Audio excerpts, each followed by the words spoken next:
ದೇಶಕ್ಕೆ Trump warning ಬೆನ್ನಲ್ಲೇ ಕಾವೇರಿದ ಯುದ್ಧ, ತಗ್ಗದ ಅಮೆರಿಕ, ಕುಗ್ಗದ ಇರಾನ್, ನಿಲ್ಲದ ಇಸ್ರೇಲ್ ದಾಳಿ, ಇರಾನ್ನಲ್ಲಿ ಕ್ಷಣ ಕ್ಷಣಕ್ಕೂ ಹೆಚ್ಚಾಗುತ್ತಿದೆ ಆತಂಕ. ಇರಾನ್ ಏರ್ಪೋರ್ಟ್ ಮೇಲೆ ಅಮೆರಿಕ ಇಸ್ರೇಲ್ ಜಂಟಿ ದಾಳಿ. ಇರಾನ್ಗೆ ಟ್ರಂಪ್ ವಾರ್ನಿಂಗ್ ಬೆನ್ನಲ್ಲೇ ಕಾವೇರಿದ ಯುದ್ಧ, ಯುದ್ಧ ನಿಲ್ಲುವ ಸ್ಥಿತಿಯಲ್ಲಿಲ್ಲ. ತಗ್ಗದ ಅಮೆರಿಕ, ಕುಗ್ಗದ ಇರಾನ್, ನಿಲ್ಲದ ಇಸ್ರೇಲ್ ದಾಳಿ. ಇರಾನ್ನಲ್ಲಿ ಕ್ಷಣ ಕ್ಷಣಕ್ಕೂ ಹೆಚ್ಚಾಗುತ್ತಿದೆ ಆತಂಕ. ಯಾವಾಗ ಎಲ್ಲಿ ಬಂದು ಬಾಂಬ್ ಅಪ್ಪಳಿಸುತ್ತೋ, ಇರಾನ್ ಏರ್ಪೋರ್ಟ್ ಮೇಲೆ ಅಮೆರಿಕ ಇಸ್ರೇಲ್ ಎರಡೂ ದೇಶಗಳು ಸೇರ್ಕೊಂಡು ಜಂಟಿ ದಾಳಿ. ಇಸ್ಫಹಾನ್ನಲ್ಲಿರುವ ವಿಮಾನ ನಿಲ್ದಾಣದ ಮೇಲೆ ಕ್ಷಿಪಣಿ ದಾಳಿಯಾಗಿದೆ. F-14 ಯುದ್ಧ ವಿಮಾನಗಳನ್ನ ಹೊಡೆದುರುಳಿಸಿದ ಅಮೆರಿಕ ಮತ್ತು ಇಸ್ರೇಲ್. ಏರ್ಪೋರ್ಟ್ನಲ್ಲಿದ್ದ ಇರಾನ್ ಸೇನೆಯ F-14 ಯುದ್ಧ ವಿಮಾನ ನಾಶ ಆಗಿದೆ. ಇರಾನ್ ರಾಜಧಾನಿ ಟೆಹರಾನ್ನ ಬೀದಿಗಳಲ್ಲಿ ಭೀತಿ ಶುರುವಾಗಿದೆ. ಇರಾನಿನ ಎಲ್ಲೆಂದರಲ್ಲಿ ಇಸ್ರೇಲ್ ಬಾಂಬರ್ ದಾಳಿ. ಆಗಸದಲ್ಲಿ ಆವರಿಸಿದ ಬೆಂಕಿಯ ಕೆನ್ನಾಲೆಗೆ ಮತ್ತು ಧೂಮ ಅರ್ಥಾತ್ ಹೊಗೆ. ಈವರೆಗೆ ಇರಾನ್ನ 1332 ಜನ ಯುದ್ಧಕ್ಕೆ ಬಲಿಯಾಗಿದ್ದಾರೆ. ಗಲ್ಫ್ ದೇಶಗಳ 63 ಮಂದಿ ಕ್ಷಿಪಣಿ ದಾಳಿಯಿಂದ ದುರ್ಮರಣ. ಭಾರತದ 3 ಹಾಗೂ ಇಸ್ರೇಲ್ನ 11 ನಾಗರಿಕರು ಅಕ್ಷರಶಃ ಬಲಿಯಾಗಿದ್ದಾರೆ.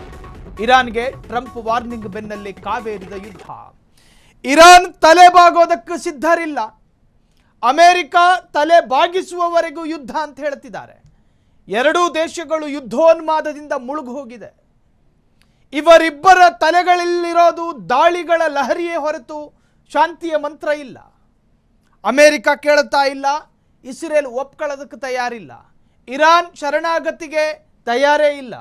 ಇರಾನ್ ದೇಶದಲ್ಲಿನ ಕಟ್ಟ ಕಡೆಯ ನಾಗರಿಕ ಬದುಕಿರುವವರೆಗೂ ಯುದ್ಧ ಮುಂದುವರಿಯುತ್ತೆ ಅನ್ನುತ್ತೆ ಇರಾನ್.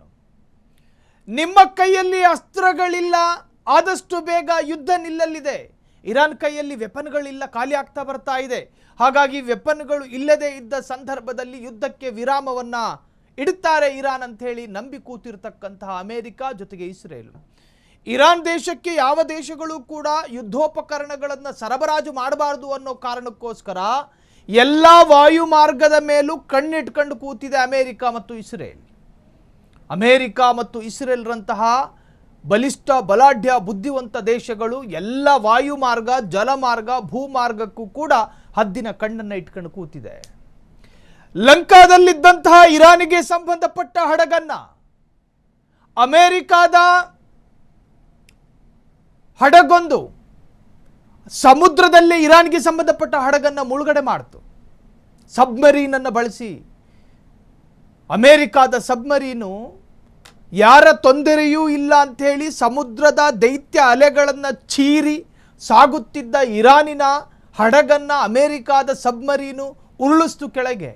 ಸಮುದ್ರದ ಭೂಗರ್ಭಕ್ಕೆ ಸೇರ್ತು. 111 ಜನ ಈ ಕ್ಷಣದವರೆಗೂ ನಾಪತ್ತೆ. ಅಮೆರಿಕ ನಾವು ಯುದ್ಧವನ್ನ ನಿಲ್ಲಿಸುವ ಯಾವುದೇ ತರಹದ ನಿರ್ಧಾರಕ್ಕೆ ಬಂದಿಲ್ಲ. ಅದರಲ್ಲೂ ಕೂಡ ಇರಾನಿನ ರಾಜಧಾನಿ ಟೆಹರಾನ್ನ ಪಂಚತಂತ್ರ ಹೋಟೆಲ್ಗಳು ನೋಡ್ತಿದ್ದ ಹಾಗೆ ಭಸ್ಮ. ಬಾಂಬ್ಗಳು ಬೀಳ್ತಾ ಇದೆ. ನಡ್ಕೊಂಡು ಹೋಗ್ತಿದ್ದವನ ತಲೆ ಮೇಲೆ ನೋಡ್ತಿದ್ದ ಹಾಗೆ ಹೊತ್ಕೊಂಡು ಉರಿತಾ ಇದೆ ಬಹುಮಹಡಿ ಕಟ್ಟಡಗಳು. ಆಕಾಶದಾದ್ಯಂತ ಧೂಮಗಳು ನೀವು ದೃಶ್ಯದಲ್ಲಿ ಗಮನಿಸ್ತಾ ಇದ್ದೀರಿ. ಇಡೀ ಟೆಹರಾನ್ ಸಿಟಿಯಲ್ಲಿ ಧೂಮಗಳೇ ಕಾಣ್ತಾ ಇದೆ, ಬಾಂಬ್ ಧೂಮ.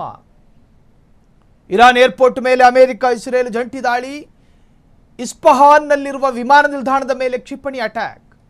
F-14 ಯುದ್ಧ ವಿಮಾನಗಳನ್ನು ಹೊಡೆದುರುಳಿಸಿದ ಅಮೆರಿಕ ಮತ್ತು ಇಸ್ರೇಲ್. ಏರ್ಪೋರ್ಟ್ನಲ್ಲಿದ್ದ ಇರಾನ್ ಸೇನೆಯ F-14 ಎನ್ನುವಂತಹ ಯುದ್ಧ ವಿಮಾನ ನಾಶ ಆಗಿದೆ. ಇರಾನ್ ರಾಜಧಾನಿ ಟೆಹರಾನ್ನ ಬೀದಿಗಳಲ್ಲಿ ಭೀತಿ ಶುರುವಾಗಿದೆ. ಇರಾನಿನ ಎಲ್ಲೆಂದರಲ್ಲಿ ಇಸ್ರೇಲ್ ಬಾಂಬರ್ ದಾಳಿ. ಇನ್ನು ಇಸ್ರೇಲ್ ಮೇಲೂ ಕೂಡ ಪ್ರತಿದಾಳಿಯನ್ನು ಮಾಡ್ತಾ ಇದೆ ಇರಾನ್. ಕ್ಷಿಪಣಿಗಳ ದಾಳಿ.